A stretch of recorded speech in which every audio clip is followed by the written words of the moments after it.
তো তুমি আমার টাকা লুট করবে, আমাকে ওই যে গালাগালি করবে, আমি কি চুপ করে থাকবো?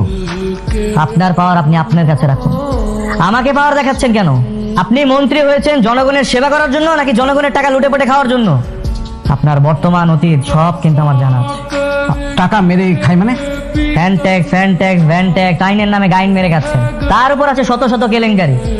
রোড অ্যান্ড হাইওয়ে ফাউন্ডেশনের নামে শত শত কোটি টাকা মেরে বসে আছে। কৃষি খাত, ব্যাংকিং খাত, যত খাত আছে মন্ত্রী হয়ে সব জায়গায় ছক করে বসে আছেন আপনি।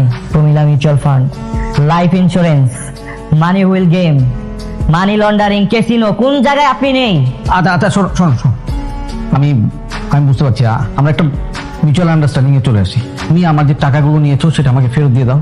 আমি তোমার পেছনে লাগবো না, তুমি তুমি তোমার রাস্তায়, আমি আমার রাস্তায়। আমি আপনার টাকা নিইনি, টাকা নিলে তো ফেরত দিব। আপনি যদি প্রমাণ দেখাতে পারেন আমি আপনার সব টাকা ফিরিয়ে দিব। It's loud and clear. আর শুনেন, আপনাকে আমি একটা ক্লিয়ার ওয়ার্নিং দিচ্ছি, নেক্সট টাইম আপনি যদি আমার ফ্যামিলির দিকে চোখ তুলে তাকান, ওই দিনই হবে আপনার জীবনের শেষ দিন।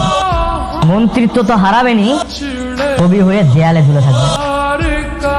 আর একটা কথা মনে রাখবেন, শেহজাদ চৌধুরী কুত্তা পোষে না, বাঘ পোষে।